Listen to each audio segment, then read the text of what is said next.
One of the most entertaining and impressive of the Umberto Lenzi productions thus far is 1973's Gang War in Milan, his first Poliziesco film. I'm going to read out some information associated with this film. Just initially, Gang War in Milan, Umberto Lenzi's first entry in the crime genre after making several spy and action films in the 60s.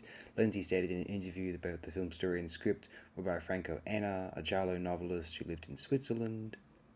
Lenzi later claimed he completely rewrote the script as it was closer to a 30s crime film than a film noir. Filmed at Iset de Paola Studios in Milan and on location in Milan.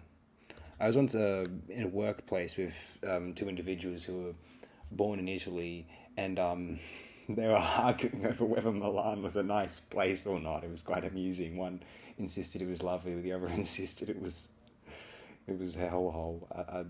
I reserve opinions on the place myself, although this is a very entertaining film, very well made. The cinematography from, I want to credit this gentleman, Umberto Caimi, it's fantastic. Some of the sets here made for delicious screen caps. Umberto Lenzi later felt that the film story had a basic error on the behalf of the producers. We shouldn't have made the protagonist a pimp. You can have a pickpocket, a drug dealer, or a killer, but not a pimp, because the viewer doesn't sympathize with him. He's a dirty scoundrel with whom you can't identify. I didn't sympathize or identify with the protagonist. I can't say I would have if he was a... depends what kind of drug dealer, I suppose. Certainly not a killer. I mean, it's hard to empathize if a pimp may be the hardest of these to make into a sympathetic character. That's true. You can with a killer if you're careful. A drug dealer, depending on the circumstances. Pickpockets is just fun, it's easy to sympathize with those in a crime story. It's not difficult for an author to do so, I suspect. I'd like to read out a little bit about I've said that this term a few times in reference to Umberto Lenzi. What is a Poliziesco? Or it's rather a Poliziesco. The Polizieschi, it's the plural. It constitutes a subgenre of crime and action films that emerged in Italy in the late 60s and reached the height of their popularity in the 70s. They're influenced by both 70s crime films and the gritty 60s and 70s American cop films and the vigilante films. They were made amidst a socio-political atmosphere of kind of, turmoil in Italy, known as the Years of Lead, known for the increasing crime rates. Just as American police, crime films, crime thrillers, and vigilante pictures at the time focused on the crime rates and urban decline in the United States of the 60s and 70s, Poliziesco were set in the context of or directly addressed the socio-political tumult and violence of Italy's Anni di Piombo, or the aforementioned Years of Lead. During this period, paramilitary and militant political terrorist groups, both on the far left and far right, engaged in kidnappings, assassinations, and bombings.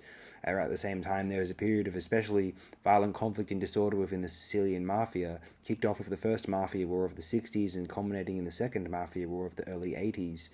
Italian organized crime groups such as the Sicilian Mafia, the Camorra, and especially the Roman Banda della Magliana were actively involved in both criminal and political activities during this time, carrying out bombings and kidnappings, making deals with corrupt politicians, and forming strong ties to extreme far-right groups and near-fascist terrorist organizations.